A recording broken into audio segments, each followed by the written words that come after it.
I'm a better person. I'm very careful. Okay. I don't take sweet language anymore for what it is. Andika chini. Hakuna mtu mimi naweza kubaliana na chochote leo bila kuandikania. Na kuwe na mashahidi na mawakili na copies. I cannot. Never. Haukuwa na hata document moja? Nothing. Word of mouth?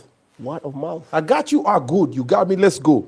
The guy would even come here and cry. Tears. Yeah. I'm telling you. Machozi hivi? Machozi. Hapa kwa nyumba? Yeah, when you see a grown-up man crying, you feel for him. About what? He was, I was a great friend of Uhuru Kenyatta. I was his PA. And at one point, he felt like I'm under so much pressure from my family and other people to go back to Uhuru Kenyatta. And he knew if I left him, he's done. So he was here crying. My brother, please, I beg you, don't leave me. I've suffered. I'm a good man. I'm a Christian. My brother, let's stay together. Crying tears. And I said, okay, Pastor, let's help this man. So akilia ulikuwa unadu? I was in shock. Hata serviette?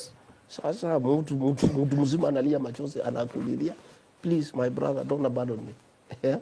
So, but I can tell you, if there's a guy who's deceptive, so guy. The tears, machozi, kumbe machozi is your, mom, kumbe ni machozi ndio.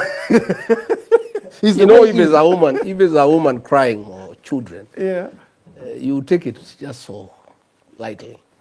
But a grown-up man over 50 crying, and a leader for that matter, you take it very, very, very seriously. And those tears made you form a government with someone without writing nothing down? He made me abandon my brother, my kinsman, Uhuru Kenyatta, a man I had worked with for many years, whom we had come very far. And he conned me to abandon my own brother and friend through deception. But that's a story for another day. We are better people. Yeah, we are better people. Another day, we are very careful, extremely careful. Okay. And we don't trust. Okay. Weka kwa karatasi. So not just karatasi. A lot of due diligence and research. Okay. Who is this man? Who is the father? Who is the mother? Where did he grow up? Where did he go to school? Who knows him? Which deal has he ever done with somebody and it has succeeded? Okay. You must do due diligence of the character of anybody you want now to deal with. Yeah. Because what has happened to me and my community and the country, is unprecedented. How do you con a whole community? We'll get to Bishops, that conversation. Reverends, pastors. We'll get to that. Men of God, We are coming there. I'm telling you, we must be very, very careful. Okay. And those are the lessons that I've learned, and I'm grateful to God that I have time now to rectify, and in my future endeavors and relationships, I am more informed. We'll work on it. Yeah. Okay. So before we get to the political side, how you met President RUTO, then how your coalition, your partnership worked, and also we've seen a lot of things happening in the government from the cabinet reshuffling and everything. We're going to get to that. There's some part here that a lot of people don't have a lot of information on. Let's talk about marriage. Yeah. You've been married for a while. I want us to talk about that one, how you met, where you met, and what's about. But before that, well, he took it. It was heavy on his part. Because we had been together for a long time. And he felt I needed to listen to him and believe him without question that William Ruto is a bad man. And I didn't want to believe him. Had I listened to him, this country would not be in the hole we are in. I would have made different decisions. I would have done things differently. And probably we would be in a better place as a country. But that is now what under the bridge. What is important is for us to correct the situation.